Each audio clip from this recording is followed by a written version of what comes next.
A total prize pool of over $160,000 awaits in the Collegiate Hearthstone National Championship. Are you prepared to team up, show your skills, and take home the trophy as Hearthstone champions? This spring, students from colleges across the U.S. and Canada will try to win their share of $160,000 in scholarship prizing in the TESPA Collegiate Series Hearthstone Tournament. Greetings and welcome to the Hearthstone Collegiate National Championships, where over 7 weeks of Swiss play, more than 800 teams from across the United States and Canada have battled it out for their share of $160,000 in prize money. We had the regional finals, and now we are moving on to the championship bracket. It is the top 64 fighting for their spot in the live finals. My name's Cora Georgiou, and I'm joined on the desk by Nathan That's Admirable Zamora. Nathan, there is so much to look forward to this week, specifically Journey to Un'Goro. Oh, yeah. I mean, TESPA Series continues to deliver. Throughout the regular season, we saw so many crazy moments happen with deck building and some surprises that would come up in the game. And it just happens again. Top 64 hits, and now the format has completely changed. League of Explorers Blackrock Mountain Grand Tournament, they are now out of Standard, and instead we have 130 new cards for them to play with. They've had about 48 hours to get the job done. It's been a long ride, and now here they are. In case you have not been watching or keeping up, the format for this tournament was, of course, teams have been split into one of 4 regional Swiss groups, and they played 1 match a week for 7 weeks. That is behind us. We have now also finished the regional playoffs. That was teams with 5 or more wins advancing to a Swiss playoff bracket. And now the top 64 teams from the playoffs have advanced to a championship bracket. This is all leading up to the top 2 teams from each region advancing to the live national championships at the Esports Arena in Santa Ana, California. That's right. And even though they'll be playing in teams and collaborating with each other, it is Conquest as you know it. Each week, they have submitted 4 unique classes, and here they're doing the same. Once they've seen what their opponents have brought to the table, they're going to choose one of their own classes, and it will be omit from play in that series. It is a self-ban. From there, they'll play a best-of-5 match where the first team to win a game with each of their decks takes the set. Up until now, the self-ban has been the sort of non-traditional aspect of this tournament, but now we have 135 new cards, an entirely revolutionized standard format. And now the self-ban is just going to add that little bit of extra oomph to the tournament. Yeah, in Conquest, typically the tournament strategy has been to pick a very popular choice that opponents are playing and build a lineup that targets that. With a lot of new cards in the mix, we don't know what the defined best strategies are right now. It's a metagame that's continuing to develop by the hour. And so in this tournament, targeting, I think, is going to be a little bit less important. And just having solid strategies across the board, I think, is what's going to give teams the edge. Yeah, it's anybody's game at this point. And let's take a look at what we have in store for today. Up first, it's going to be the East and North regions. We're going to be seeing Rutgers taking on Columbia, Miami, Ohio up against Michigan, and then we don't know what our third match is going to be. It is going to be the round of 32, so whoever advances from the round of 64 will be featured in that third match of the day. Then moving on to the South and West regions, it's going to be Duke taking on Florida, Cal Poly Pomona up against UC Riverside, and then similarly, a round of 32 match that has yet to be determined. Yeah, at this stage of the tournament, it is single elimination, so teams have one shot to win their match. It's round of 64, round of 32, and then those top 16 teams are going to have to play for their shot. So this is a tight weekend of Hearthstone these guys have in front of them. They're going to have to win their matches if they're going to move on. Yeah, up until now, the 7 weeks of Swiss was just 1 match per week. 1 best-of-5 conquest per week. It was on school nights. There wasn't so much stress with that, but now they're going to be playing a lot of Hearthstone today, and with an entirely new format, man, I can't imagine what's going through these guys' heads. Well, that's the big challenge they've had in front of them. You know, these guys aren't seasoned Hearthstone Championship Tour professionals. These are full-time students who are taking on the task of competing on top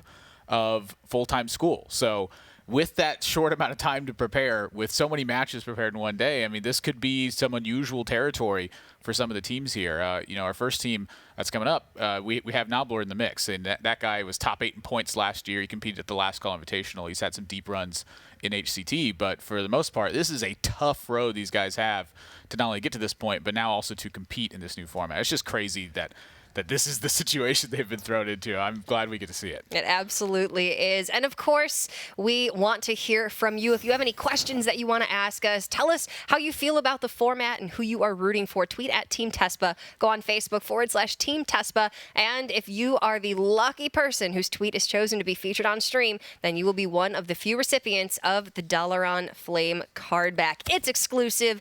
It's fantastic. It's pretty lit. Yeah. As you like to say. So we're happy to give them away, and hopefully we can make some of you happy as well. Let's check out our first match of the day. It is going to be Rutgers University taking on Columbia University. At first glance, these seem like, pretty usual lineups, but who knows what lies in these decks. That's the trick here, is since Journey to Un'Goro, we're now journeying through Un'Goro currently. So to see what ends up cropping up is going to be really interesting. So far, the two standout decks to me have been Shaman and Warrior. They feel like they have undergone some significant changes should you choose to go that route, with Warrior being the quest build where you have to play a lot of taunts and then get rewarded with Sulfuros, which turns your hero power into Ragnaros. That's a pretty good one, but Pirate's still a very powerful deck in that slot. And then Shaman has really moved into the elemental Shaman territory, where they're trying to simply chain together lots of elemental minions that create powerful effects if you had played one on the previous turn. So those to me are the big standouts, and Warlock has moved back to Zoo since Reno Jackson has departed. He chose Un'Goro not as his vacation destination. I'm sure plenty of people are very happy about that. Of course, our first team is Rutgers University. It is Noblord, Orpheus, and Ludicolo. Of course, you had mentioned Noblord was top 8 in points last year. He's an incredibly proficient player who tends to, slide a bit under the radar, but all of the top players and top pros really respect him. Yeah, and now that these guys are competing for that live finals in Santa Ana, this is not really a surprise to see Noblord at this stage of the tournament. He has a tremendous amount of tournament experience, and he's one of the better respected analysts in the scene. If you pay attention to his Twitch channel at all, whenever a big tournament's about to happen, he'll go over deck lists, he'll talk about matchup statistics, and he does a breakdown of who he believes is likely to come out on top, and he does a fantastic job at it. He's got a great mind for the game, and it's fabulous to be seeing him play here. And their opponents, Columbia University, it is Wumpkins, Perithius, and Dwizzy. We've actually seen these guys on stream before. Yeah, these guys definitely were competing during the regular season, and frankly, I liked the way that they were approaching the game. It was situational to determine how their game plan would actually move. But I have to say, Wumpkins throughout the entire season has just taken the award for best hair. It does look pretty nice. I don't know that the hair will help him today, but that's not how Super we have Saiyan yet works. To see. I am not one to judge about that. So here we can see Columbia University. Both teams with some very nice white walls featured. Yep. Not much spirit wear here, but we'll let that slide, I suppose. These guys have been busy.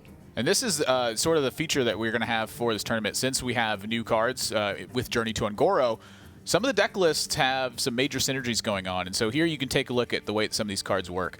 The big one to look at is top row, center column, Clutch Mother Zavas. That card has a tremendous effect attached to it. If you can discard this card, it'll return to your hand, and then it gets a bonus. So that's a big point of this deck, is you're using powerful minions that discard cards, but you're trying to turn that discard from a liability into a benefit. And then the other synergies it has is, since it's swarming the board with cards like Devilsaur Egg, that's a card that if you destroy it actually gives you a benefit. So that's a big point of this deck, is take the board early and keep the board early by using these snowballing effects. And then with cards like Lakari Fellhound, which has incredible stats, 4-mana, 3/8 taunt, Battlecry, discard 2 random cards. If you can play a Malkazar's Imp before you play Lakari Fellhound, maybe discard Silverware Golem, you can have a huge tempo increase over your opponent, as well as keep up your hand size. It's a very strong, synergistic deck when it works out well. That's right. In Lakari Fellhound, it reminds me, honestly, of just innervating out a powerful minion. Yeah. You have to discard cards come with it, but a 3/8 taunt is nothing to scoff at.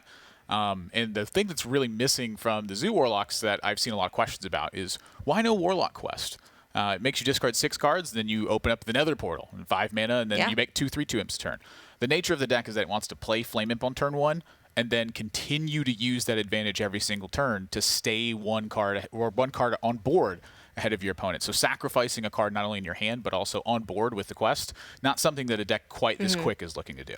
Yeah, Zoo can certainly make up for the loss of cards with the hero power, but not being able to play a minion on turn 1 really does hurt the overall goal of the deck. So here you can see the self-bans. Rutgers has banned away their Mage, and Columbia has banned away their Rogue. Mage and Rogue are actually two of the classes that have really seen very strong quest decks emerge already. Yeah, the Rogue quest, play 4 minions of the same copy, and then you get a 5-mana reward that turns all your minions into a base 5/5. We've been seeing a lot of ladder play at the higher end to try to utilize this quest and get the job done quickly, but there's a lot of tinkering left to do with that. I'm certain that the cards will change in that build, and we don't know exactly what the math looks like for how your frequencies want to work. So getting that one out of the way, it's a tough one to play, and in addition to that, maybe your list isn't quite as refined as you'd like it to be. So if it hasn't been your best performer, it makes sense to just self-ban it. It's really tough for me to be able to pinpoint what players would be self-banning for, because again, the metagame is just continuing to evolve. It's just, that's what the pleasure of this tournament's about, seeing how that's happening. It's very difficult to target something if you don't know what your opponent is playing, but we did end up with the 3 same classes for each side. It is Warlock, Warrior, Shaman up against the same, but first game is going to be Shaman taking on Warlock, and it is looking like a Jade Elemental build for Rutgers, and of course, the discard Zoo build for Columbia. Yeah, and this is something that I've seen happen alongside the Shaman decks as well, is that Jade Claws, Jade Lightning, Eye of Blackpaw, they're strong cards, and if you draw a chain of them, you end up with some pretty significant elemental minions. I'm sorry, Jade minions, and alongside the significant elemental minions. So Rutgers, I imagine, is looking to simply keep the early board under control to a certain degree, and then scale outside of the game with some very powerful minions that have those synergistic benefits. And Bloodsail Corsair with patches, a nod to how much importance they're putting on the early game focus. Yeah, I actually am a bit surprised to see a pirate package as well as Jade and Elementals. I think the Jade and Elementals go together very well. In mid-range Shaman, you were only seeing 5 or 6 Jade cards in the deck anyway. So you can slot that package in with Elementals instead of Thunderbluff Valiant, Thing from Below, maybe build up a stronger mid-game with that, and it seems like the deck synergizes very well together. Patches is just an extra nod to, we're probably going to be seeing a lot of Pirate Warrior, they're assuming. Oh, yeah. And in this case, Bloodsail Corsair Patches, you need to stay ahead on early board. This is one way to do it. And in a self-ban format, you can't just ban your opponent's Pirate Warrior away, so you should be expecting to play against that at times. But Columbia, doing what this deck does best, it gets on board early and starts hammering away with pressure. The old bot lane duo here with the attacker and defender holding off, but Rutgers has had a fantastic opening here, getting the extra minion on one with patches, Jade Claws, make more stuff. That chip damage eventually matters a lot to Columbia, because if they're going to want to draw extra cards, it's going to cost them life. So if they start getting low, maybe Rutgers finds a window of opportunity there to punish the fact that they've taken too much damage early. Yeah, Columbia needs to get on board very early and start to tempo out Rutgers from there. If they give Rutgers a chance to get ahead, it's going to be very difficult for Columbia to come back without some really strong, fortunate discards of Silverware Golem, of Clutch Mother Zavas. And here we see Firefly coming into play. 1 mana, 1/2, put a 1 mana, 1/2 Flame Elemental in hand. So it did allow them to use their full 2 mana this turn. Yeah, this is just to get stuff on board, too. The nature of a Zoo Warlock deck is it needs to have minions on board to synergize buffs and to activate certain effects from hand, and this is just a good minion to do it with. It's a 1 mana, 1/2, not a terrible body for 1 mana, and we get something else out of it. Now, Rutgers is playing the same thing, but they have more synergies involved with theirs, so I think their major question this turn is whether or not they actually play the 1/2 that Firefly makes. The nature of elemental cards is that you need to have played an elemental on the previous turn to get a benefit from it. So I think there's a very good chance they just simply save that 1/2 in hand right now so that they can continue the elemental chain. Yeah, it's very important to think ahead when you're playing the elemental deck, because if you have not played an elemental on the previous turn, you don't get the benefit of the stronger cards like the Stone Sentinel, like the Tol'vir Stone Shaper. So here, saving the Flame Elemental is it's just an activator more than anything. Yeah, and this is where that starts to pay off. That is one of the big elemental payoff cards. If you played an elemental on the previous turn, it gets Divine Shield and Taunt. It doesn't naturally have those effects. So that is a giant deck building commitment that you have to make to get that card active. It's not an elemental itself either, so that's a big part of the reason that Rutgers didn't play that previous elemental. They can continue this going forward. High risk, high reward. of course, with Dr. Four, as I believe some people have been giving him that nickname already. He's very strong. And Columbia, we're seeing them suffer a little bit from not having a discard effect on this turn. Their turn right now is looking very weak. And the Doomguard with Silver Golem and the Clutch Mother in hand, 2 discard synergies. That can be very powerful, but Rutgers was able to fight the early game very effectively, and I think that spells trouble for Columbia. Zoo into Shaman has always been a bit difficult for the Zoo. Shaman with, Tunnel Trog Totem Golem was able to shut down the early game really easily, and now with Elemental Synergy, you can build up large taunts, have overstatted minions with great effects, and it's still difficult for the Zoo to break through. And this is a turn I think that Columbia had to take here. They had no time to save Clutch Mother in hand and try to get a big benefit from it. They just need stuff on board. And so this 3/5 Taunt Divine Shield is going to reign supreme. And Rutgers is going to clear up the entire board. And that's going to open up the next Tolvir Stone Shaper to get Divine Shield and Taunt. They have dismantled Columbia's board. But can Doomguard Silver Golem change that? I mean, it's certainly going to be a start. It's what they need here. If it's enough, I'm not sure. We see Aya Blackpaw in hand for Rutgers, and that's certainly going to hit very hard. But this is what Columbia needs to get back in if they have any chance. Yeah, I'm curious how Columbia wants to attack here. Do they simply take the value of picking up the 1/2, or do they want to just take out the 2/2 straight away and make it so that Rutgers cannot clear that Doomguard on board? I think that the guaranteed clear was the big one, but again, another big payoff card for Rutgers here. And now Columbia out of cards.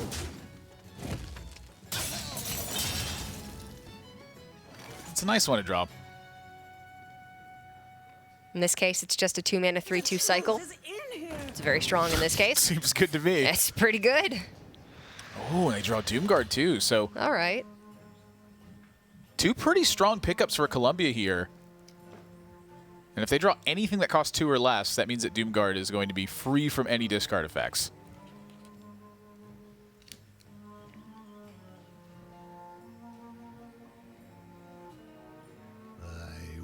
Well, with the Clutch Mother Zavis already been played, there's 1 Silverware Golem left in the deck.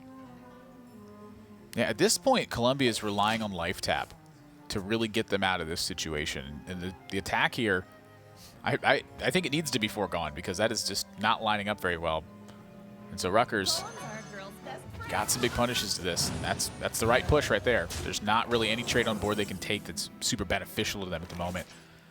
That's not the one you want to see. So Columbia will be operating with an additional card this turn, but only 1 minion played.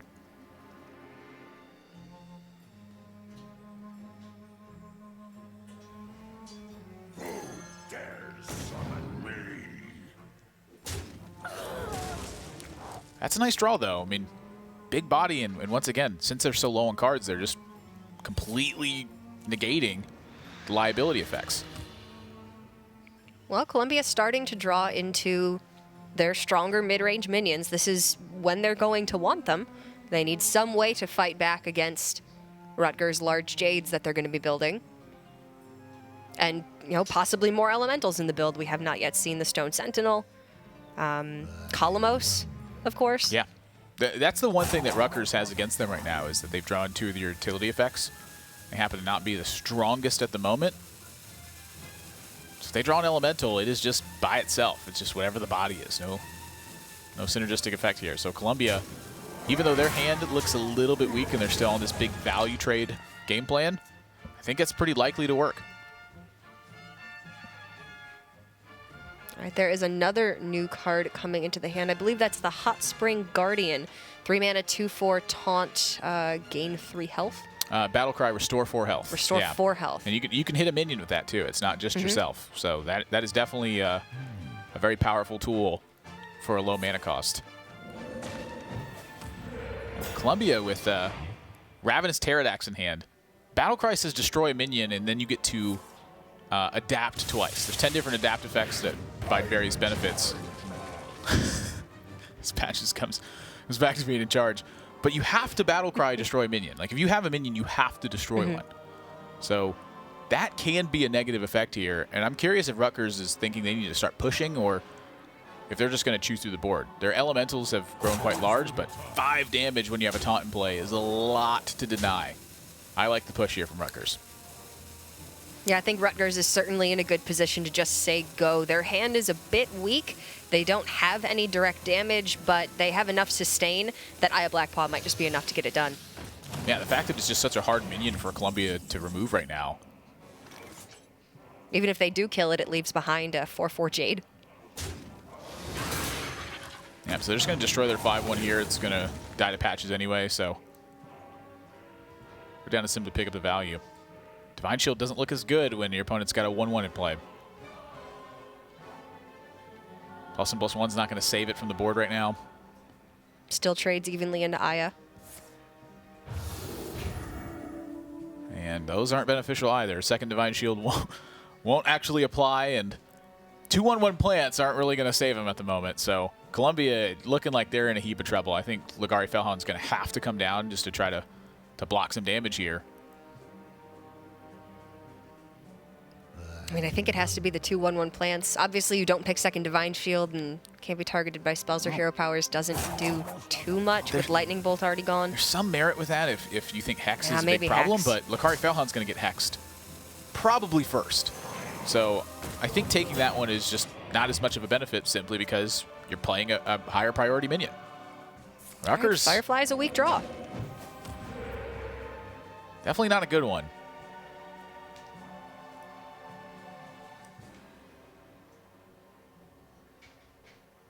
Maybe some breathing room here for Columbia. If they can draw another Felhound. Whew. Rutgers has to pull the trigger on the Lightning Storm. They do roll high for the trade with the Aya into the Felhound. And that extra damage matters. And once again, they're going to hold on to this Elemental to try and make sure that if this game goes a little bit longer, they can continue that Elemental chain. That's a super important facet for them. And Columbia's attack right now is dictated, so I think the pressure that Rutgers put on with the attack to face with Aya a few turns before. Wow, that's a huge draw for Columbia right now. And I was just going to say, Rutgers may have just put Columbia in the land of no return, but that defender of Argus. Reaction from Rutgers, too. That is a significant one. Servant of Kalamos coming down. Well, some interesting choices. Some very interesting choices. I think Earth Elemental could potentially be on the menu here.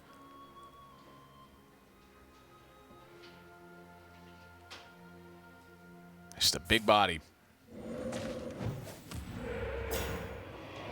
Another taunt as well. That's exactly what Rutgers needs to see, is just continue to buy life total and move through the game. That's something that Shaman's always been very good at, is stabilizing from a fairly weak position. Mm-hmm. If they just continue to get any value, they can move their way up. Especially against Zoo, which usually, puts all their cards on the table very early and in the mid to late game can't do much. This is far better mid game than Zoo has ever had. And it's still not going to be enough to beat the Shaman, I don't think. It's going to be tough. They're going to need some hot draws off this because they're running low on life. Huh. Yeah, it's a very strong tech choice versus Doomsayer. Crazy Alchemist simply swaps the attack and the health of a minion in play. So if it's got 0 power, kill it instantly. Can provide some good trading stuff as well, but the problem is Columbia's life total. They're now down to 6. Oh, they can't you can kill also their... use it on the egg. Yeah, their own egg spawns a 5/5 when it dies. So they have a lot of power that they're adding to board, but at 6 life, those Aya attacks certainly started to add up, and they're going to have to get through Earth Elemental as well. 7/8 taunt's not the easiest thing to just attack through. Well, I do believe there is one Soulfire still remaining in Columbia's deck. Power Overwhelming has rotated to the Hall of Fame. You will not see that in standard play anymore, which is unfortunate because with Devilsaur Egg, that would have been very, very strong. Oh, yeah. And Columbia, I think they're going to have to push for damage here. I think if they continue to play this defensively, it's just not going to add up super well for them. But they're going to keep playing for value. Their health total is just too low. If they were maybe at 15 right now, They could continue pushing for board, life tapping, trying to gain more resources, but Rutgers is just going to be able to finish them off, I believe. Earth Elemental is going to be the one that's hard hitting. Now, kind of an awkward spot here for Rutgers is they actually don't want to roll high on the Devilsaur Egg with their Lightning Storm. It would actually give their opponents a 5/5. So I'm curious if they're thinking of just foregoing it and letting the Earth Elemental stop the board. It's a possibility. They're going to go for it. Still not good news for Columbia. Pretty much either way you slice it. Well, Columbia does get the Devilsaur out of the egg. And now big 7-8 taunts in the way. So Columbia, it's do or die time. And Knife Juggler's looking like the DI part of die. And Lucario Fellhound, not necessarily dead, but I think this is just going to be too much. Like, now they're at 3. So almost every source of damage in Columbia's deck is going to be able to end this game. I imagine Rutgers is playing Blaze Caller, the 7-mana 6/6. If you played an Elemental on the previous turn, deal 5 damage. Well, that one's still pretty good. Hey, Fire Elemental will do it. Yeah, that'll end the game in the coming turns here. Rutgers is totally safe. They have 3 damage in hand. Columbia has no way to protect themselves and no way to push through. Game 1, Rutgers.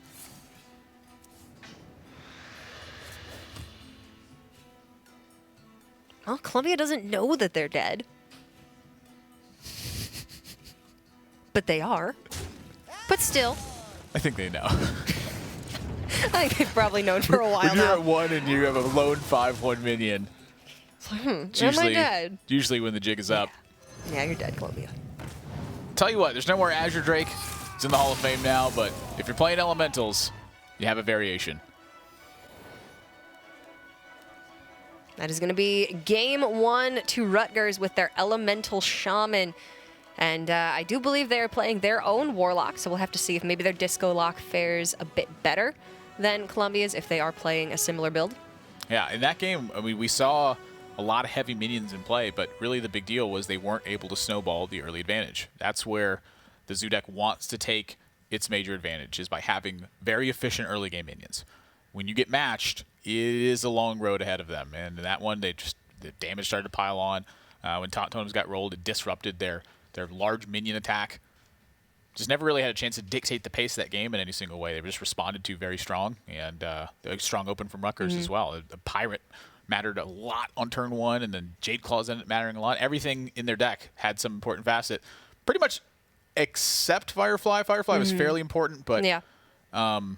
they never really hit that much elemental stuff to do. They had Servant of Kalamos. The big one was the Tolvir Stone Shapers early on. Those 3/5 Divine Shield taunts. That is a massive card. It is a great inclusion from Journey to Ungoro. It did look more like a Jade deck with a splash of Elemental instead of an Elemental deck with 4 or 5 Jade cards. But we'll have to see. Maybe Columbia's Shaman is something very similar. Maybe they went more Elemental. Who knows? Yeah, I am curious to see how the Warrior decks actually ended up panning out, because the direction of the two of those, very different. Either you're playing Pirates, which is not a very subtle strategy. It's make your opponent walk the plank. Or it's number 2, you are just trying to keep from being walked on the plank, and you're just playing a lot of taunts in a row and then eventually trying to get to Sulfuros. So curious to see which teams decided to go with the new quest. Do you go with a deck that's fairly undetermined and untested, or you go with sort of a tried and true strategy? Because I feel like Pirates is certainly a deck that every team needs to prepare for coming into this. I really love the new Warrior Quest, and Rutgers is playing it. It is Fire Plume's Heart. Play 7 taunt minions, reward Sulfuros. It is a 3-mana 4/2 weapon that turns your hero power into Ragnaros. Yep, 2 mana, deal 8 damage to a random enemy. And Columbia firing their own Shaman off here. And again, a lot of these decks for Shaman are going to look fairly similar. The Elemental package is quite strong in its own right, but it's really tough to deny how powerful Patches is. And it's also tough to deny how powerful Jade Claws is. Both of those cards, when they're played, often spell out a pretty significant portion of the deck. But Rutgers, I'm really curious to see how this goes. Noblord loves to play Control Warrior. That's one of his pet decks. Nathan, this Quest Warrior is sick. It is so good. Corpse has the biggest it's so grin good. ever. I played it yesterday from rank 9 to rank 5, like 3 stars in like an hour. I just win streaked my entire way up. You play Fire Plume's hard on turn 1, and then you essentially just play taunt minions, kill all of your opponent's stuff. You're still playing Shield Slam, Execute, Whirlwind, Sleep with the Fishes. It's a heavy removal deck, and you have essentially no endgame. Your endgame is Sulfuras. Eventually, you're just dealing 8 damage randomly every turn. You will kill them eventually. And with the addition of the Primordial Drake, is a very strong taunt minion. You have Alley Armorsmiths. The deck works really well. Yeah, it's looking like it's lining up really well versus Columbia's hand here, too. The fact that they have Ravaging Ghoul to help fight against this early Pirate. They have Acolyte of Pain to pick up extra cards. Even playing the 1/4 taunt that just discovers another taunt. When all you want to do is play taunts. That's a pretty good one. This is pretty much the nightmare start for Columbia, but Tar Creeper certainly will help protect the rest of their board. Definitely seeing some more of the elemental side of this Shaman deck for Columbia's game. Yeah, we saw Tar Creeper come in the hand for Rutgers last game, but I don't know if Columbia is really going to have the gas to push through this. I mean, Rutgers is off to a pretty big lead here by stalling the early position. It looks like Ornery Direhorn will fill up their curve very nicely as well. They have a turn 4 play, they have a turn 5 play, and I'll give them a turn 6 play. You don't usually play the Ornery Direhorn in your list, but when you need to discover a taunt minion, it certainly fits in quite well. It's not a bad card by any means, and the Adapt can maybe make it a 6-mana 5/5 Divine Shield or Wind Fury. In any case, it can be a really solid card. I was actually really surprised at how good Ornery Direhorn felt to me. When I first built this, I just clicked in a lot of each taunt. Like, I wanted to try just one of each. I was like, which one of these do I like drawing the most? And that one was pretty solid. I didn't really mind it. Bloodhoof Brave felt like one that I really didn't like drawing that much, which was very surprising because that seems like one of the stronger ones. Yeah, the list that I've been playing actually does not run anything in the 4 slot. On turn 4, usually, you want to play the Discover taunt on turn 3, and then maybe you'll discover, Sen'jin Shieldmaster or Bloodhoof Brave, find something for turn 4. But usually you find something to do. The Bloodhoof Brave isn't the best thing to actually play on that turn, which I was very surprised by. Yeah, you kind of see the liability of Tar Creeper here too. It's very strong on the defensive side, but offensively, it's pretty weak. It's got 1 power when it's your turn, so not really able to fight for board shape here. This is just a lot of board tension being built, and Columbia looking to find a strong Devolve turn or find a strong Flame Tongue Totem turn to work with.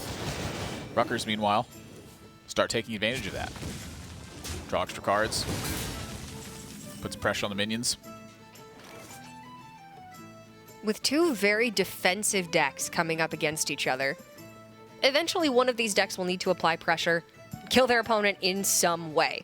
Now, Rutgers' taunts are generally fairly weak, but they have enough of them that they are able to build up enough pressure and then use Sulfuras to end the game. Columbia has a lot of reactive cards in their deck. How is that going to work out for them? The big one here is that you touched on they're going to have to get aggressive, but Rutgers has a natural engine to do that. They spent 1 card and 1 mana to get the quest, and once they play enough taunts, they suddenly have pressure. So Columbia has to find a way to actually pressure Rutgers out of this situation, or the inevitability of Sulfuras is going to threaten to take over. And so to me, that's the big story here. How does Columbia find that window of opportunity? It's really tough to pressure your opponent when they're matching your minion size, but all of theirs are defensive-based things. Like, you're not getting damage through to Rutgers, and that's not really their important facet. Their important facet is to build a giant board position, but that's tough to do when your opponent's got a lot of options to kill. And the removal from Rutgers is just so efficient. Shield Slam, Execute, Brawl, these are all going to easily dismantle large boards that Columbia will need to work very hard to build up. So now the Stone Sentinel in hand, discovered off of the Servant of Kalamos, but no Elemental for Columbia to play this turn, meaning that the Stone Sentinel cannot be activated on 7. And then look at the reaction here from Columbia. This was the nightmare turn for them. They have Devolve, they have Flame, they kept the Flame Tongue Totem, they drew Maelstrom Portal, they drew Lightning Bolt.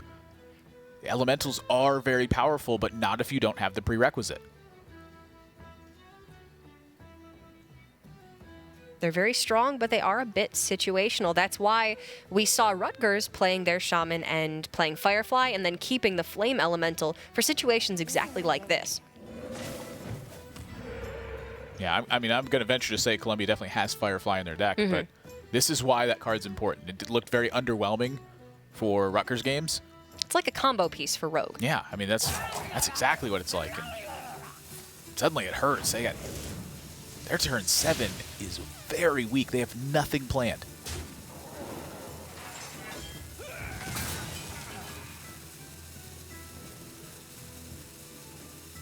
This is bad news for Columbia. I think I almost would have liked to see them devolve this turn. I don't know. Would have ended up with a 4-drop and 2 2-drops on Rutgers' board. Yeah, I mean, they do deny Acolyte of Pain draws that way. They pull potentially a lot of health off the Ally Armorsmith. You know, there is some backfire potential there, but I just don't know that they'll line up a better devolve this game.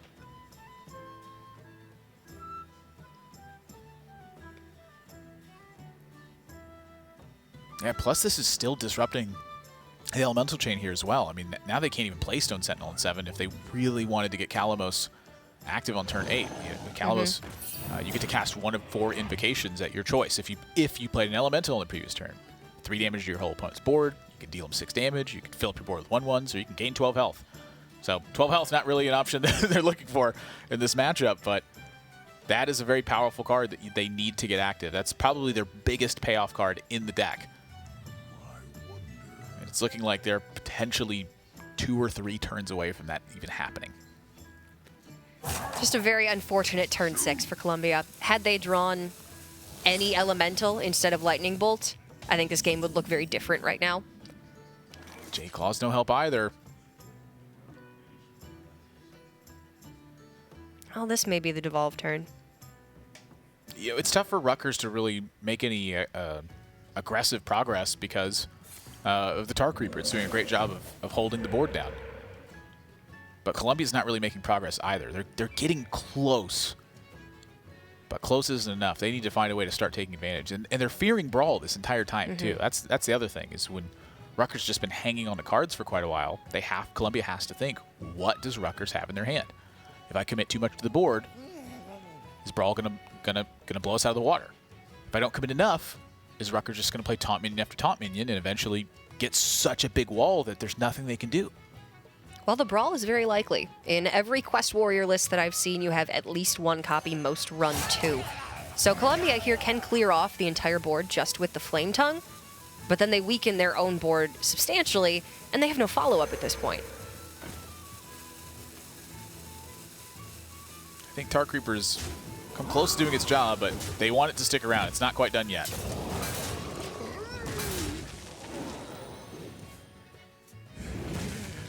It's a great card, very good in defensive builds, but it makes it tough to know when you have to turn the tide. And Dirty Rat that's a really interesting draw here for Rutgers, because if Columbia's been hanging on to elementals that require that synergy to happen, Rutgers could pull that out of their hand at some point, and that reduces a lot of the potential effect. However, their board position is not really spelling a Dirty Rat turn here. They have Shield Block, Shield Slam, though. They could reach the Flame Tongue Totem at this point. Leave Columbia with just a ragtag crew of small minions. There's a lot of options here, and this is going to require them to plan this out. Now, what I really love so much about Journey to Un'Goro is how much wording matters. 4 more taunts, and they get Sulfuros. 4 more taunts. But for instance, with Dirty Rat, it says your opponent summons a random minion. If you were to Dirty Rat into, the Rogue quest, it counts as your opponent summoning that minion and does count towards their quest. In this case, Kalamos says if you played an elemental last turn, summon and play are different. Yeah, you have to actually pay the cost for it to be counted as play. That's a very good thing to point out. Is summon is just any time it gets you get it.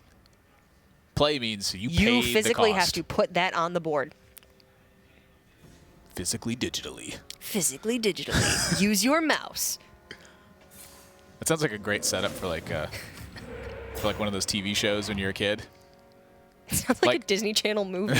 Like I just want. Physically, digitally. That's what I want it to be called too. 12-year-old Marissa is joining the computer club. Columbia now at this point, they don't have the option of waiting any longer. They have to just simply try to take advantage of the fact that they have the sports state. Rutgers has got a lot of life, and they have Primordial Drake coming up. That's going to deal 2 damage to the whole board, and it's a 4/8 taunt. I think that's one of the best cards in the set. This is everything Baron Geddon wants to be. but will never be. My gosh, that is insane. That card right there is the reason that people can still play Dragon Priest. We thought that deck would be completely dead. It's not, because Primordial Drake, the only dragon in all of Journey to Ungoro, has single-handedly saved the build. And you can play 2 of those. You can play 2 of them. It's fantastic. So Columbia can set up Kalamos in the coming turns, but Kalamos is best operated when there's like an active board fight happening, not when it's like 1-for-1 or when you're far behind. It does its best when you can take advantage of the way that combat works out. Kill an entire opposing weak board where your opponent uses a big board sweep, and then suddenly you can get a full board position or even just for pressure because your opponent's behind. Mm-hmm. It is a 7/7, though. That does help. I really like Kalamos because it is so flexible. If you are far behind, you need some health regeneration and a big minion, gain 12 health. If you can close out the game right then and there, 6 damage to face. You know, deal 3 damage to your opponent's board is so incredibly strong on the back of a 7/7 body. Yeah, and Rutgers, Curator in the deck as well. So I haven't seen a taunt deck actually play with Murlocs just yet. But when you get to draw a second Primordial Drake, they've drawn all their beasts at this point, which is the Direhorn Hatchling. yeah. The fact that they just get another 4/8 taunt, deal 2 damage to everything dragon is still a really big deal. You just tutor it out of the deck. You just go find it. Gadgets and Auctioneer says he's got the best deals anywhere. I don't know. Ungoro may have changed that. Yeah. Well, the menagerie's for guests only. That's true. That's So, true. get You out have of to here, be invited. Auctioneer. And he was not. No, I would never invite him to my parties. He had to wait for the next expansion. He was not in Karazhan. Kalamos does provide 6 damage to the board here, though. So this is about as good as it's going to get for Columbia. Hex. Looks like they're going to try to use Hex for a tempo turn.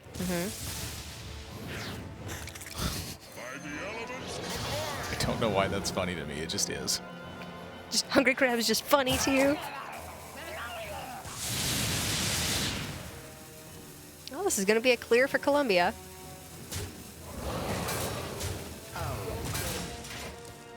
Wow, this is a long road to go for Columbia. It just feels like Rutgers hasn't had to do much to get to this point. That's the benefit of playing the quest, is if you could just hold the board very well, you get rewarded massively. And they are very close to completing that quest. Actually, they've just completed it. Yeah, very close is now done. complete. And so that is the one thing about Sulfuros, is it actually replaces their hero power. So if Columbia had been able to put Rutgers in a position where they have to fear the damage push, suddenly you're relying on Sulfuros to actually clean up the board position. But that has not even been close for Columbia so far. Rutgers has killed everything, and they still have 2 brawls. Told you this deck was sick. It's the super efficiency of their minions. And Columbia is left with just reactive cards. Yeah, Devolve's been in their hand the entire game. I think I really would have liked to see them play the Devolve, the Ellie Armorsmith turn. I don't think that it would have changed the outcome of this game, but I think that's when it would have been That's strongest. been their one chance, you know. And if you just get a strong outcome on Devolve, you get 7 damage here, but Rutgers looking like they're in control. Now, Brawl could fail. There definitely is some risk with Calamos living through the brawl. That's a 33% chance. Columbia needs that if they're going to stay in this game. They do not get it. And even if they had, Rutgers could have played Sulfuras, and Hero Powered had a 50-50 to kill the Calamos either way. They had defensive options, too. They could have just simply tried to taunt up and stay out of the way of it. And Columbia, at this point, their lack of resources is going to be the nail in the coffin. Rutgers, they're fighting an attrition game plan here. So their way to kill, it will eventually be there. Who would have thought that Taunt Warrior would become viable the second Bolster rotates out? Yeah, It's just so Bolster rude. was really the big payoff you were looking for before. God, poor Bolster. You just needed that +2/+2 on those taunts.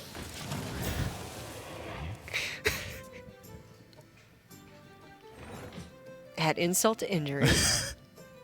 Frickin' Bolster. And notice that Rutgers is still playing this quite defensively. They haven't felt the need to use Sulfuras immediately, and that's a big facet of any control play. They're going to use it here because it's so incredibly powerful, but notice that they took a turn or two to set up the right position for it so that the swing was massive. Now, they're killing the entire board, and they're starting to deliver damage. You're seeing the eventually happen for Rutgers. There is, of course, an element of randomness with Sulfuras. The Ragnaros Hero Power is random on your opponent's targets, but in this case, they waited until the absolute perfect moment. It was incredibly calculated, and that just looked like an easy win for the Warrior. That deck seems very strong to me. That was a dominant game from Rutgers, and that's the benefit of playing the Warrior Quest and playing for that inevitability, is that if you can keep your opponent at bay, you get a tremendous reward for it. I think the Warrior one is perhaps the most powerful quest just in itself because of how much it provides. I don't think it's necessarily the most powerful thing you can do, but it certainly provides the most opportunity for value, I'd say. And in this situation, you're going to have to apply pressure to a Warrior at some point, and that means risking against Brawl. It means risking against giant swings with Shield Slam and Shield Block. It means playing into turns where your opponent could have Primordial Drake. There's a lot of risks that you're going to have to take if you're going to beat that Warrior deck. Well, and I have to ask, because a while back you had pitched the idea of questing against Ragnaros and receiving Sulfuras in return. Did you have any inkling that it was going to happen in this set, or are you just incredibly psychic? I had zero idea. So you must be pretty happy about this. Look, Ragnaros already got an iteration with the Light Lord, and when I heard the original was going to the Hall of Fame, I was like, they have to revisit this in some way. And Sulfuras is just a beautiful way to do it. I'm so satisfied with that card. Perfect way to do it. Well, we have our first tweet of the day. Let's see who our lucky recipient of the Dalaran Flame card back is. This one comes to us from TweetumHS. Says, what's been the biggest surprise for you so far, only a couple days into Un'Goro? I think the biggest surprise to me thus far is actually the competitive viability of the Hunter Quest. I anticipated that one being fairly strong. You play 7/1 drop minions, and then you get a 5-mana 8/8 that puts 15 1-mana 3/2 draw card minions in your deck. I have yet to see anyone be really successful with that one, and that was largely anticipated as one of the more powerful quests that was available. But also a big one is how powerful the Rogue Quest was. I thought that one was going to be okay. Feels like it's pretty darn good to me. So I think everybody was sort of devaluing the Rogue Quest. I myself didn't know what direction it would go. I didn't want to really hedge my bets either way. But I think it's proven to be very strong. It's fairly obvious the direction you go. You play a bunch of Shadow Steps and bounce effects. Use those pandas that you've been saving on to for forever now. But it's the fact that it was so surprising that you like Stone Tusk Boar suddenly became a good card in that deck. I certainly didn't anticipate that. I think, was the one that I was most surprised by. The journey to Un'Goro has been quite surprising thus far, and it doesn't look to me like it's going to slow down anytime soon. The metagame just is going to continue to adapt, and it's been doing so constantly since the release. Yeah, I mean, it's been what, like this is the third day now, so we are only getting started. There is so much more gameplay to be seen today, and so much more on Goro that I think I cannot wait to see what these teams have brought. Of course, tweet at Team Tespa, go on Facebook /Team Tespa, and if your tweet is chosen to be featured on stream, then you are the lucky recipient of the Dalaran Flame card back. The lucky few that will be walking away with that fantastic prize. So, of course, all of these teams are playing in this championship bracket for a chance to get to the live finals. It will be taking place at the Esports Arena in Santa Ana, California, and it is open to the public. So if you are in the California area and you want to come watch the live finals for this tournament, meet some of the players, meet some of the casters, go to www.compete.tespa.org/Hearthstone. You can buy your tickets. It is $12 for one day, $20 for 2 days. I think you get a $10 credit to the on-site store. You get the card back for attending the event. So it's going to be awesome. Yeah, new TESPA merchandise, I believe, is up on the store as well. So that's something cool to take a look at. But the big one to me is that Dalaran flame. It is unironically lit because it's an actual flame fire on the card back. So that's a rare one. I mean, I've run into it like maybe a couple times out of like I don't know, like 25,000 games of Hearthstone or whatever.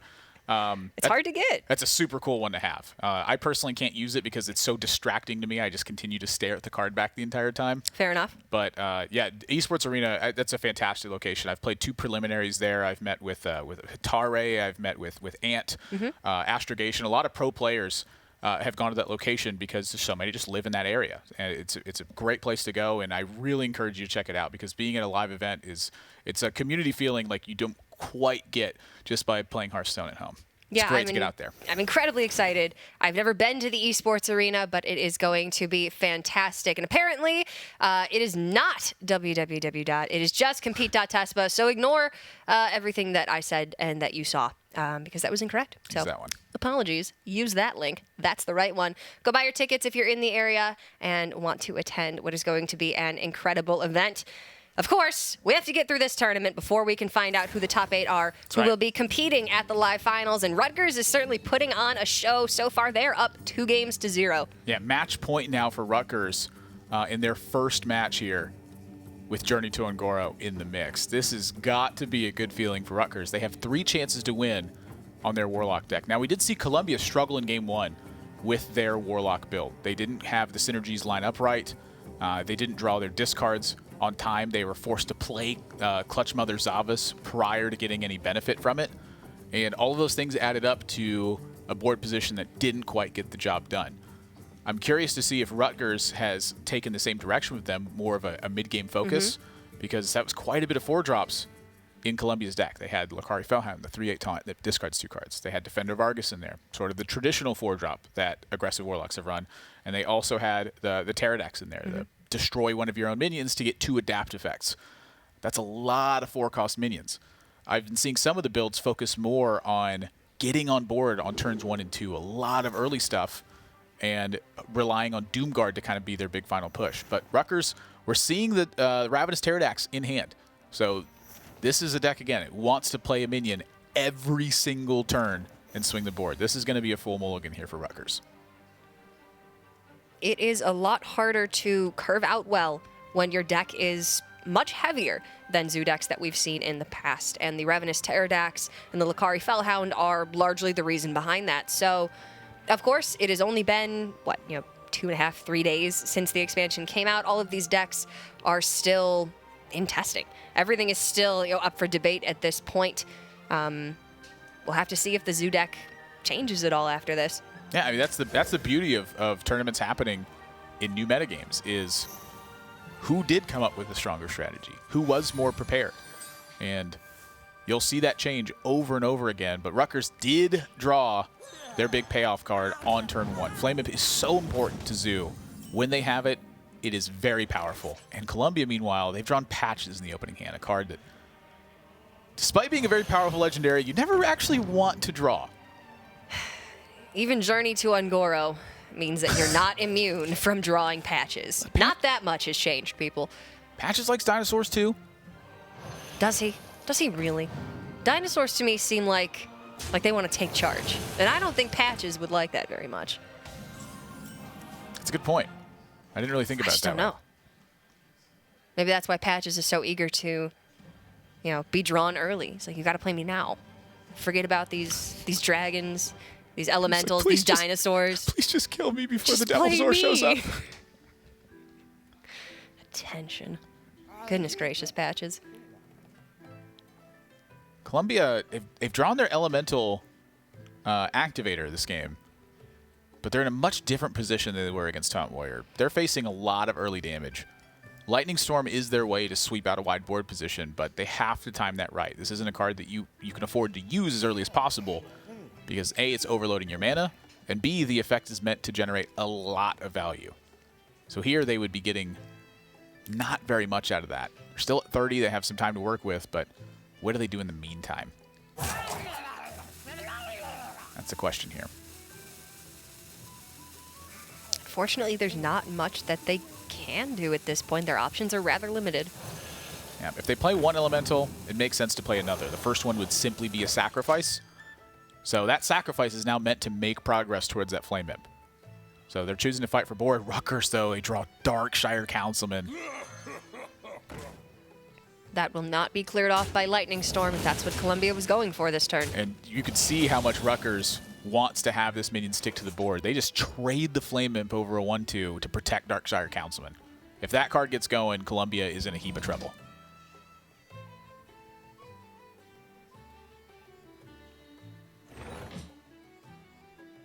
How does Columbia combat this board?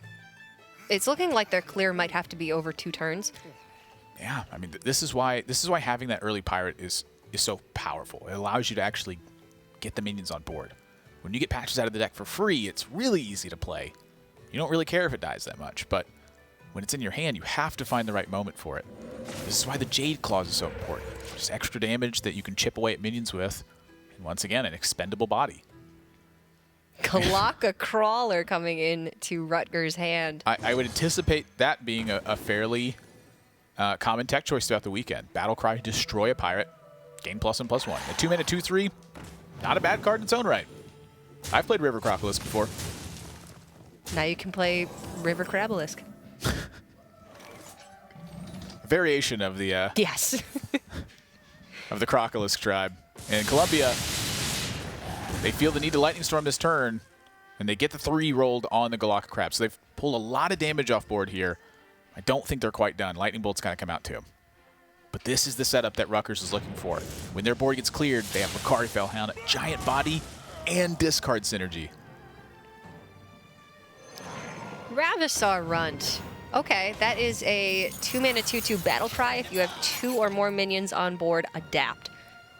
Yeah. It's shielded mini bot 2K17. Something that Rutgers is very happy to discard at this moment because from this point forward, they want to draw big minions.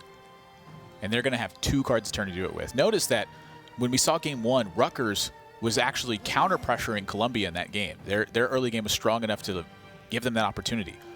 Columbia's had no such opportunity, which means Rutgers is going to be drawing life tap cards a lot longer than Columbia was. This is a very different game than the first one. The Shaman was able to just push the Warlock in that game so much more, and the Warlock was never able to gain a stable footing on board. In this case, Rutgers is so far ahead at this point and will now be life tapping into a lot of those heavier cards, which we would not have seen in previous Zoo builds and maybe weren't great in Columbia's game as the Warlock, but in this position are fantastic. Yeah, the big one is that they're ahead on board. So the fact that they have no cards left, that doesn't matter as much to them because that's the entire Fastest deck. Expend everything to take the board, use the board to make up the value, use life tap to get ahead. And those are 2 fantastic draws for Rutgers. Turning that 3/1 Silver Golem into the 2 adapts, and they have Doomguard to follow this up. Now the question here for Rutgers is what do they have to worry about from Columbia? I'm certain that Jade Lightning is on their mind. I'm certain that Hex is out of their mind because Lucari Felhound survived. So they're going to take Wind Fury first, and no additional benefits offered from them. So their goal here was to land Wind Fury and Stealth, I believe. Or perhaps Wind Fury and Attack. Or Wind Fury and immune to spells and hero powers. +1/+1 even. Yeah. At that point. Just pull it out Plus of the 3 range health. of Jade Claws. And their second one fails a little bit here, but they still have the board. Well, that's the risk you take when you choose to play Adapt. There are 10 choices, and though you may think that Divine Shield comes up more often than others, they are all equally dispersed. So in this case, Poisonous, not what Rutgers wanted. Columbia, yeah, they're just going to start attacking here. So Rutgers still trying to find the opportunity to get massively ahead. Second Galaka Crawler. So they're teched very heavily to fight the Pirate matchup. That is a goal of theirs, is to make sure that that deck is not nearly as powerful against them as it could be. More importantly, it was just something they could play for 2 mana this turn. Slotted in incredibly well for their turn. Columbia may finally get use out of this patches here. And some use too. Flametongue Totem. Wow, this is a great turn for Columbia.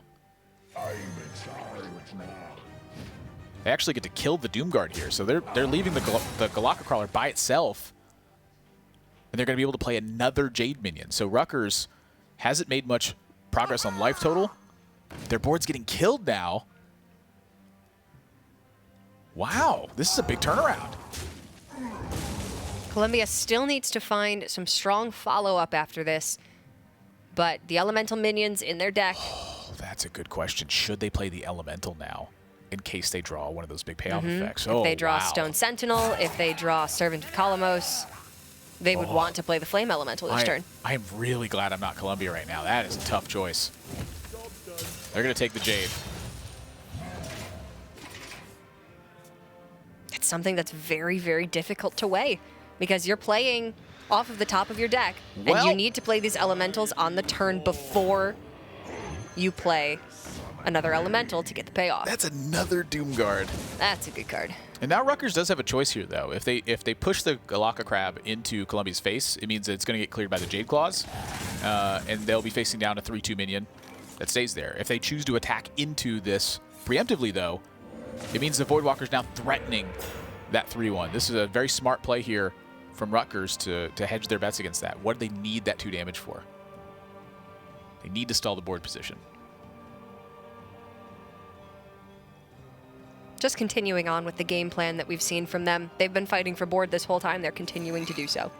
And I think Columbia here just actually attacks the weapon and doesn't attack the 3/1. This is also really brilliant from Columbia. They're relying on their hero power to provide a healing totem, potentially save that 3/1, or use it to actually hit Doomguard. But another big draw for Rutgers here. And this is what happens when you draw 2 cards a turn. You'll get a lot more better draws.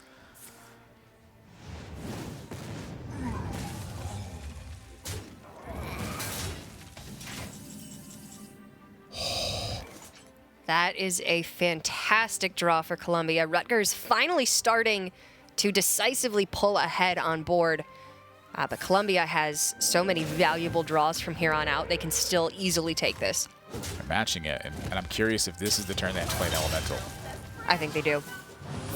It looks like they're going to risk it. And now all of their powerful elemental effects will be active. So this is sort of the turn of truth here for Columbia. They have a very high density of powerful draws. Rutgers finally draws weak. That's unfortunate. And facing down the Eye of Blackpaw, I'm not sure that this is enough gas to get it done. This is going to be really close.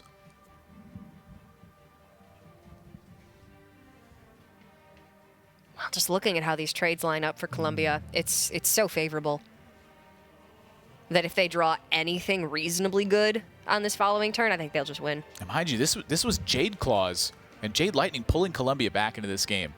Despite the fact that they're playing the elemental package, getting a reasonable effect and getting bigger minions out of it is incredibly powerful. I mean, Jades are still very strong. Jade Druid is still a top-tier deck in this format.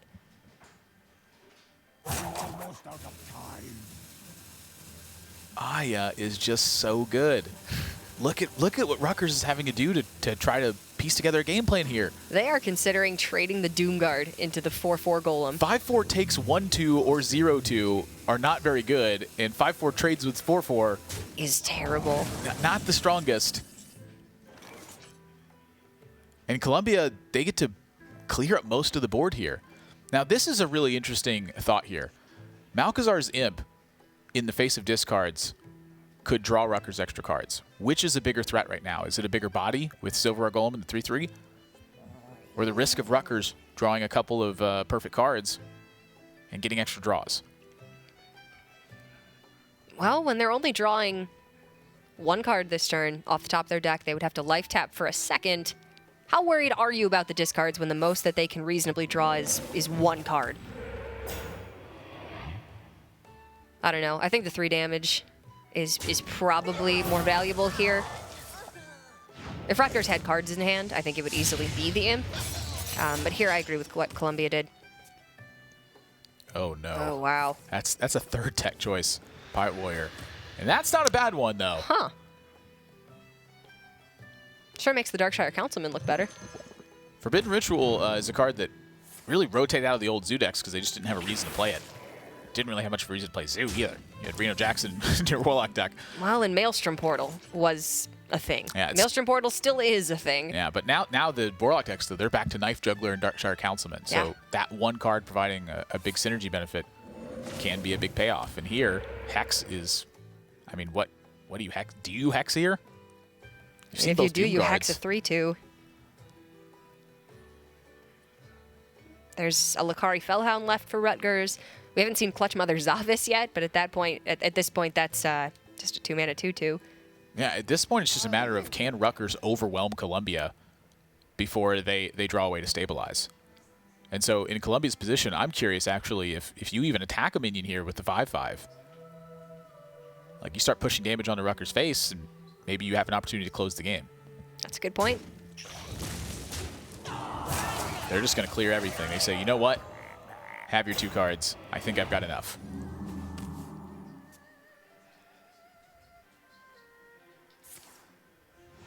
So far, no downside to that. The Ravenous Pterodax. Wow. And suddenly, that Hex.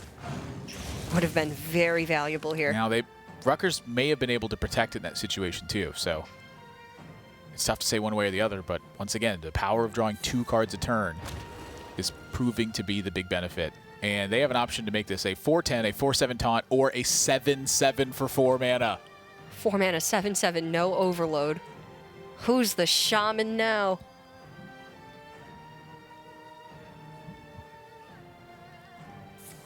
Wow. Wow. that's Might the as well wrong be the 4 same mana card. 7/7, but Oh, man. Columbia draws one of the worst cards in their deck, too.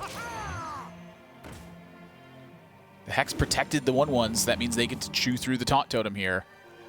Rutgers can just go face for 7 and try to my close this gosh. game out in 2 turns. Now, Flame Imp is a fairly poor draw. They will have to think about what Bloodlust ends up looking like. Looks like a lot of damage. Yeah, so that needs to be a thought on Rutgers' mind. You know, how big of an impact is Flame Tongue Totem right now? How big of an impact would Bloodlust be?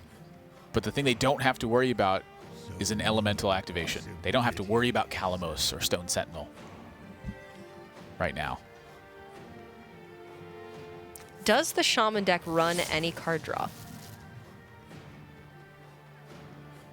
That's a good question, actually. I think it's the Servant to Calamos is what you're relying on. It seems very constricted at this point, and I don't know. It seems like a deck where you need a reasonable amount of cards to be able to operate well. This has just seemed very weak since they've been drawing off the top. So in this position, if Rutgers goes down to 9 from this Flame Imp, they're not dead to Flame Tongue Totem. Bloodlust is about the only card in Columbia's deck that actually kills Rutgers if it's there. It's not there.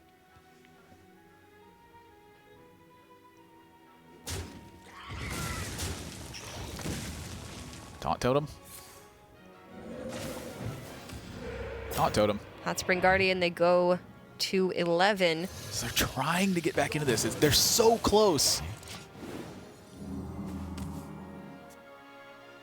Oh my gosh. That is clears on so both the taunts. huge. Oh, And a Lakari man. Fellhound. Rutgers, they are so far ahead now. I don't know if Columbia has a card in their deck that gets them out of this situation. Deathwing. In their deck that gets them out of the situation. Lightning Storm's In their not deck it. being the key. This is going to be checkmate for Rutgers. They are going to take this series 3-0. Wow. Columbia looked like they had a great chance to win that game, and The Ravenous Pterodactyl coming in hot, 4-mana 7/7 that Columbia just could not remove. And in that game, what we ended up seeing was just too many early game cards drawn for Rutgers, I think. They just didn't really have an opportunity to clear the board out and get back into it. Their Jade Claws came in the mid-game instead of early on. And it looked like they had a push going, but the lack of resources ended up costing them. They found no elemental synergy in that game whatsoever. They didn't find Tolvir. They didn't find a Stone Sentinel. They didn't find a Kalamos. And eventually they ran out of resources. Those cards wouldn't have even helped them at that point. It was just the extra card draw because of the lack of early pressure that let Rutgers get through that game. They took almost 0 minion damage from Columbia. That was quite a series. My goodness. Rutgers with a dominating performance, 3-0 over Columbia. The Shaman looked a lot stronger for Rutgers than it did for Columbia. I think the deck is good. I like the elemental base. I feel like it needs some form of card draw. I mean, maybe you can afford to run Mana Tide Totem. Maybe you can't. Needs Azure Drake. I found that to be a case of a lot of decks I've built. I'm like, man, Azure Drake would be really good in this deck. God, if I only had Azure Drake. Unfortunately, we don't have Azure Drake anymore. But what we do have is an interview with our winners. It is Rutgers. Congratulations, guys. How does it feel to be through already to the top 32 in this tournament? Feels really relieving. Yeah, we were really nervous for this match coming up, so it feels good to know that we can win all 3 games. But why were you so nervous about coming into this match? With our past years worth of placing, we always get so close to getting a high record, I guess, and we just always fall short. So being able to 3-0 the first game felt really good this time coming around. Yeah. Also, the first round had the most unknowns. We didn't know what classes our opponents will bring, which we know in the future rounds, so we can prepare for that. Speaking of preparation, how have you prepared for this tournament since Journey to Un'Goro came out? It has been quite a whirlwind. Yeah, so I did a lot of prep work. I pretty much throughout, I just looked everywhere on Twitter for all the good lists, and I tested a bunch of them. And so I found out what a good core is, and then I was like, all right, so what decks do I want against combo decks, and what decks do I want against aggro decks? And so we would utilize the self-ban to take advantage of it the most. And so we just picked 4 decks that were overall pretty strong and had matchups that were that synchronized across the board. So how did you guys come together and really form your team for this tournament? You said that you've had years where you've been so close to a high finish and haven't quite gotten there. Is this the same team, or did you guys just come together for this tournament specifically? We played a year ago, started with CSL, the Collegiate Star League, and then last semester we did TESPA, so then we did it again this semester when it came back around. Very cool. Yeah. I guess my last question for you guys is we saw that you brought the Taunt Warrior to this tournament. And Nobbler, I know you love playing Control Warrior. Is there anything that you really wanted to bring to this tournament but you felt just wasn't quite competitive enough? Yeah, I actually really wanted to bring Priest, but I didn't feel like I knew how to tech it well enough, and I didn't feel like I played it well enough yet. I think it's a strong deck, but I think it needs refining, and we didn't have time for this tournament. What kind of Priest are you looking at? Control Priest, kind of like the version that Tic Tac's playing right now. Rift Realm was playing it within the top 10, and so there was another person doing it too. GCT Turth had a good thing with his Dragon Priest. So I'm looking at all different kinds for future rounds. Well, there is certainly so many options for new decks to bring, and you have the option, if you would like, to change up some of your lists in between rounds. So I guess we'll just have to see what you come up with. Best of luck moving on in this tournament, guys, and congratulations once again. What an incredible performance so far. Thank you. Thank you. All right, well, a 3-0 start. They said they've been close in the past but haven't quite made it. I would say now's their chance.